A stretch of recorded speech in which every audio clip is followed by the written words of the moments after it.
I'm Ron Blackwell, Fire Chief for the city.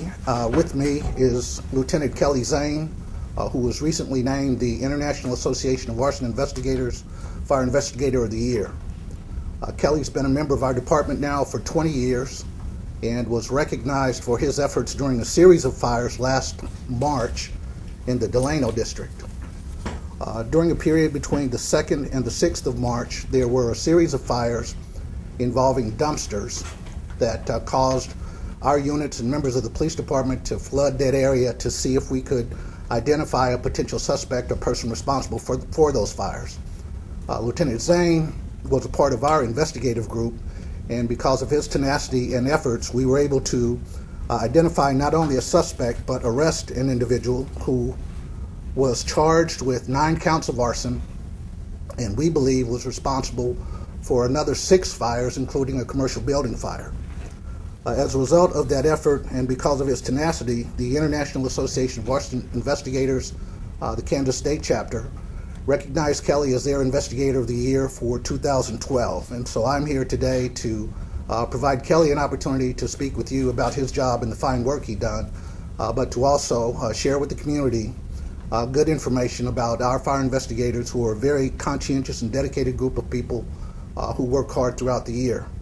I might also add that Kelly was involved in a number of the arson unit's arrests last year. And without further ado, it's my pleasure to introduce Lieutenant Kelly Zane. Thank you, Chief. First of all, I'd like to thank Chief Blackwell and Chief Chris for giving me this opportunity in investigations. Second, I'd like to thank Captain Bevis and the rest of our guys in our unit. They're very dedicated and loyal officers to the city of Wichita. PD, Wichita Police Department, in association with the Wichita Fire Department, was a combined effort to solve this case. They assisted me greatly with this case, and they were out there the night the arrest was made. So, is there anything else you'd like for me to add to this? Can we ask you questions? Sure, go ahead. Make it easy on me. When you go peace out. So how many ground balls did you miss? I'm just kidding. Was there anything uniquely challenging about the dumpster fires in Delano? The challenge was tracking him down, because he would start in an area and then he'd just work in a systematic way throughout the city or through that area. And actually, when the night these fires came in, I heard which way the fires were coming in, and I just got ahead and I actually called for PD assistance and had them coordinate an area. And actually, Wichita police officer was one that initially saw him leave an area right behind a dumpster, and then we both came in together on him. So worked out really well. So if you would, Lieutenant, talk a little bit about the case of Forrest, because I have a vague memory of this happening, but what was happening at that time? What led you to believe it was the same person, that sort of thing? Okay. I think it was 2 shifts before the shift we caught him, because we work in 3 every 3rd day.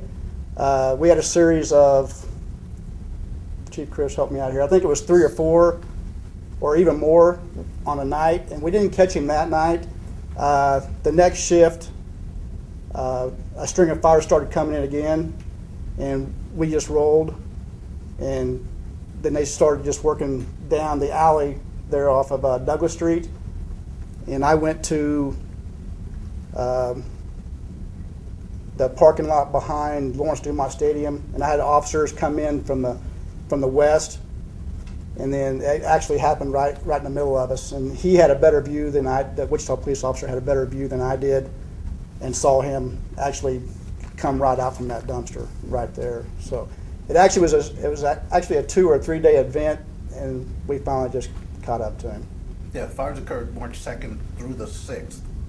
And Right. so there had been at least 2 or possibly 3 days prior before Kelly's involvement. And Kelly, along with others, tried to anticipate. Will you stand up there, Chief? I'm sorry. Okay. Thank you. Okay, it was a 2 or 4 day event. Kelly, with other officers, tried to anticipate where the fires might occur. And so he got ahead, identified an area where he thought the next fire might occur, and then we got lucky. We had a police officer there who saw the suspect leaving an area where a dumpster was smoldering. He was taken into custody. A series of questions were asked that ultimately led to that arrest. Which dumpster are you talking about? Roughly what area are you talking about where the dumpster was where you caught him? This is the 500 block of West Douglas. I think it was the one where he was seen was actually behind the El Mexico Cafe. I think it's 505. 555, West Douglas.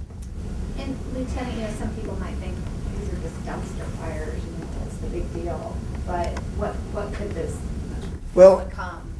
If my memory is correct, these dumpsters were up against buildings, and I think at the time some of the buildings were actually occupied when these dumpsters were set on fire. I'm pretty sure that's the way it went down. Yeah. And so obviously it could have, if he would have continued, we could have had some loss of life. Exactly. Definitely a lot more loss of property. And then there's always that chance if he's not, taken into consideration if the building's occupied or whatever. Yeah, we could definitely have an issue with a damage to life or. Couldn't say that right. And I might add too, as it relates to that, our experience has been, particularly in the cases of arson or where there are serial arsons, the arsonist tends to start out small, perhaps with something at home that no one would be paying attention to. In some cases, they are seeking a thrill and they graduate, as we call it, from something small to something larger. In this case, we're talking about dumpsters next to commercial buildings that were occupied, so there was a potential for loss of life and significant property damage. In fact, we talked about the 9 counts of arson that he was charged with, and included in the 6 other fires that we believe he was responsible for, there was damage done to a commercial building.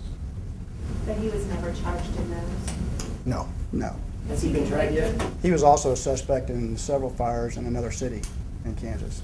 Yes. Was he convicted, or has he made a trial yet? Yeah, he pled guilty. He did, in all the cases? Yes. So he's serving time right now? I don't know if he's still in. I know he was. What's his name? Am I allowed to give that? Yeah, it's on the sheet. It's David. David Connert. Yeah. What other city? Salina. In Salina.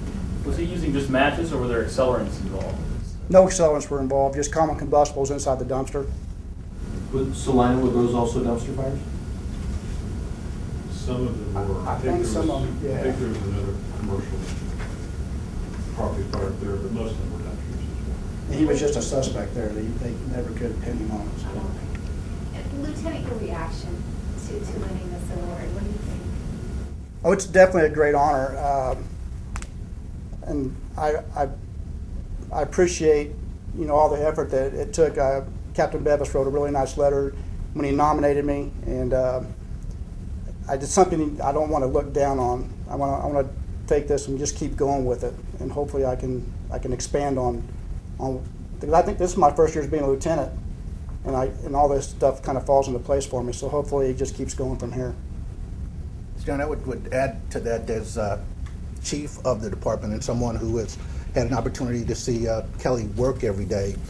He certainly seems to have embraced his work, and I believe the state chapter is 53 years old.